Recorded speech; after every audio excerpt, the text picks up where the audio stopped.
আজকে আপনাদের সাথে মাত্র ৫ মিনিটে সবগুলো টেন্স শেয়ার করতে যাচ্ছি। তবে ঠিক যেভাবে আমরা শিখি তথাকথিত পদ্ধতি যে স্ট্রাকচার জানতে হবে, সাবজেক্ট প্লাস ভার্ব এটা সেটা, এইভাবে শেখাবো না। এভাবে আসলে মনেও থাকে না। আচ্ছা একটা কথা বলুন তো, আমরা যখন ইংরেজিতে কথা বলছি কিংবা লিখছি, আমরা কি স্ট্রাকচার লিখি যে সাবজেক্ট হবে, এরপরে ভার্ব হবে, ভার্বের পাস্ট হবে না ফিউচার হবে?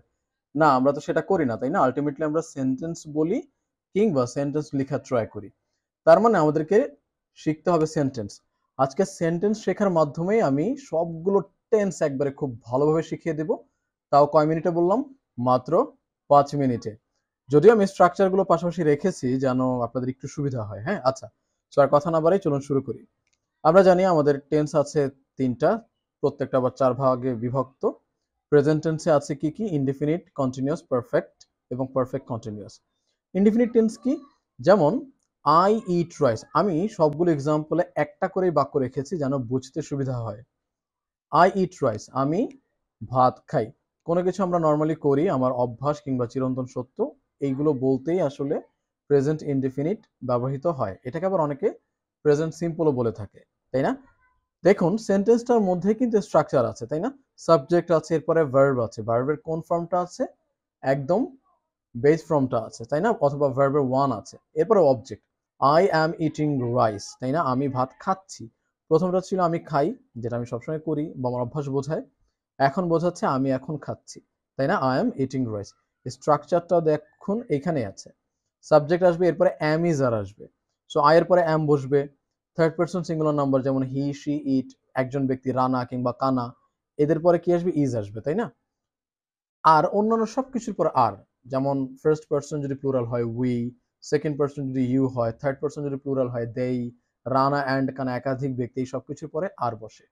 এখন আমি খাই বললাম আই ইট রাইস, আমি খাচ্ছি আমি ইটিং রাইস, আমি খেয়েছি সেটা বলতে আমরা কি বলবো?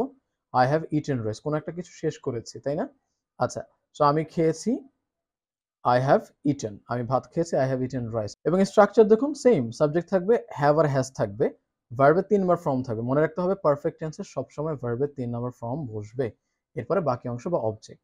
পারফেক্ট কন্টিনিউয়াস টেন্স যদি দেখি, I have been eating rice, এটার মানেও কিন্তু আমি ভাত খাচ্ছি। সো কন্টিনিউয়াসও ছিল আমি ভাত খাচ্ছি, এইখানে পারফেক্ট কন্টিনিউয়াসে আছে আমি ভাত খাচ্ছি। তাহলে দুইটার মধ্যে পার্থক্য কি ভাই? পার্থক্য হলো কন্টিনিউয়াসে কোনো টাইম মেনশন করা থাকে না। এটা বোঝাচ্ছে যে আমি খাচ্ছি মানে আমি এখন খাচ্ছি। কিন্তু আমি যখন বলতে চাই যে আমি নির্দিষ্ট সময় ধরে খাচ্ছি, যেমন আমি হয়তো আধা ঘন্টা যাবত খাচ্ছি কিংবা আমি ২ ঘন্টা যাবত খেলছি কিংবা আমি ৩ ঘন্টা যাবত মুভি দেখছি। এই যে সময়টা উল্লেখ আছে, এই সময়টা উল্লেখ থাকার কারণেই সেটাকে আমরা পারফেক্ট কন্টিনিউয়াস টেন্সে বলি। কিভাবে বলি? আমি আধা ঘন্টা যাবত খাচ্ছি, তাহলে I have been eating rice for half an hour, তাই না? Very simple. স্ট্রাকচার কি? সাবজেক্ট প্লাস হ্যাভ কিংবা হ্যাজ আসবে, এরপরে একটা বিন আসছে জাস্ট, তাই না? আর কন্টিনিউয়াস যেহেতু আছে, তার মানে ভার্বের সাথে আইএনজিও বসবে, এরপরে বাকি অংশ। ৪টা টেন্স আমরা সহজে পড়ে ফেললাম, তাই না? আচ্ছা, এবার পাস্টের পালা। পাস্ট ইনডিফিনিট যদি দেখি, আই এইট রাইস, আমি ভাত খেয়েছিলাম। পাস্টে কোনো একটা কাজ আমি করে ফেলেছিলাম, এইটা বোঝাতে পাস্ট ইনডিফিনিট ব্যবহৃত হয়, তাই না? আই এইট রাইস, সাবজেক্ট আসছে, ভার্বের পাস্ট ফর্মটা বসিয়েছি আমরা, তাই না? এরপরে অবজেক্ট, তাই না? স্ট্রাকচারটাও বুঝে ফেললাম।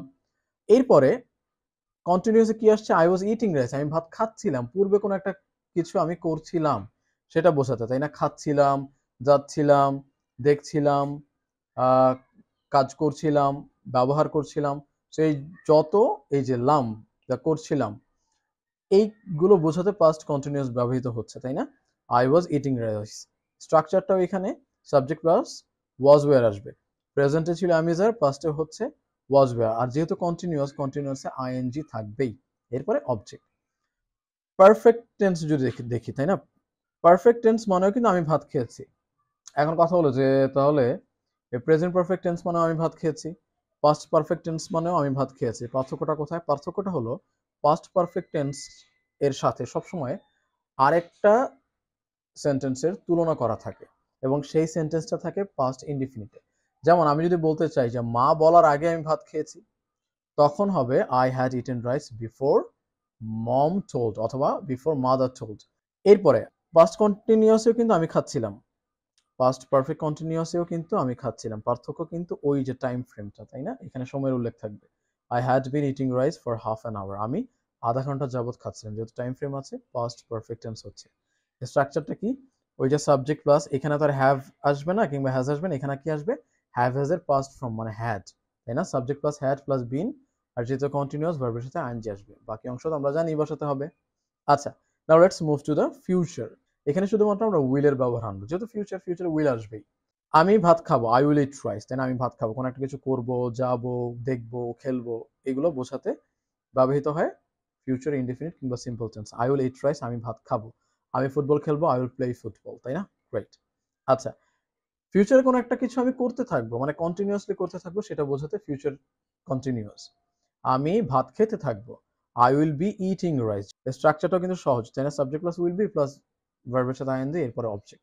I will have eaten rice, future perfect. আমি কোনো একটা কিছু করে থাকবো, তাই না? কোনো একটা কাজ ফিউচারে করে শেষ করব, এমনটা বোঝাতেই ফিউচার পারফেক্ট ব্যবহার করছি। I will have eaten rice, আমি ভাত খেয়ে থাকবো, তাই না? আচ্ছা, স্ট্রাকচারটা তো এখানে বুঝতেই পারছি।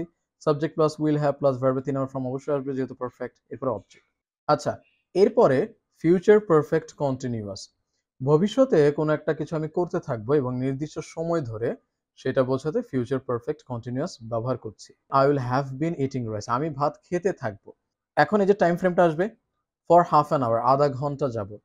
আচ্ছা, এখন এই সবগুলো টেন্স কিন্তু তখনই সহজ যখন আপনি প্র্যাকটিস করতে করতে সেগুলোকে আয়ত্ত করবেন এবং আপনার রেগুলার কনভারসেশনে আপনি ব্যবহার করতে জানবেন। আর আরেকটা ব্যাপার হলো, এখানকার সব টেন্সে কিন্তু আমাদের রেগুলার লাইফে ব্যবহার করা লাগে না, মাত্র লাগে 5টা টেন্স। কোন সে 5টা টেন্স? সেটা জানার জন্য আবার আপনাকে এই ভিডিওটা দেখতে হবে। আপনি এই ভিডিওটা দেখতে থাকুন। আমি বরং ততক্ষণে বিদায় নিচ্ছি। আল্লাহ হাফিজ, আসসালামু আলাইকুম।